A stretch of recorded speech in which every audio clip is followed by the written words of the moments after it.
എങ്കിലും നമ്മൾ ആ എടുത്ത എഫേർട്ടിന് വളരെയധികം ഇത് ഈ പടത്തിൽ കാണാനുണ്ട്.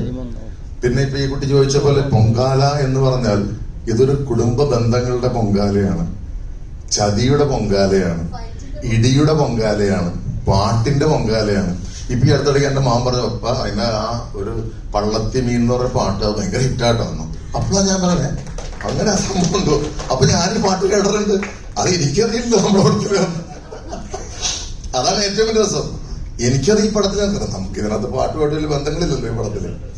അപ്പൊ അത് കയറി ഭയങ്കരമായിട്ട് കുളത്തി. അതുപോലെ തന്നെയാണ് ആ ഫൈറ്റ് ഇട്ടിരുന്ന ആ പാട്ടില്ലേ, അതും നല്ല സാധനം. എന്തായാലും നല്ല ഗ്രേറ്റ് വർക്ക് ആ മ്യൂസിക് ഡയറക്ടറുടെ.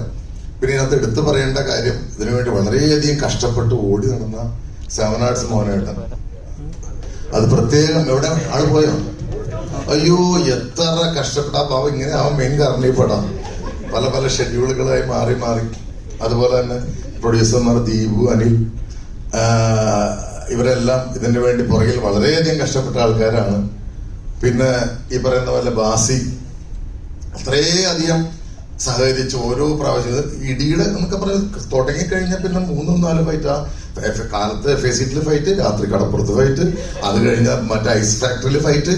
ഞാൻ ഇയാളെ കാണുമ്പോൾ ഞാൻ ഓടി രക്ഷപ്പെടും. ഐസ് ഫാക്ടറിയിൽ ഫൈറ്റ്, ചേട്ടാ മറ്റേന്റെ ബാക്കി എടുക്കാനുണ്ട്, മറ്റേന്നിട്ട് അവിടെ പോകും. അത് കഴിഞ്ഞാൽ അവരുടെ ചേരിയിൽ വരും. അയ്യോ അങ്ങനെ. പക്ഷെ ഡബിങ്ങിന് ഞാൻ ആ പടം കണ്ടു കഴിഞ്ഞപ്പോൾ എനിക്ക് വളരെ ഇഷ്ടമായി.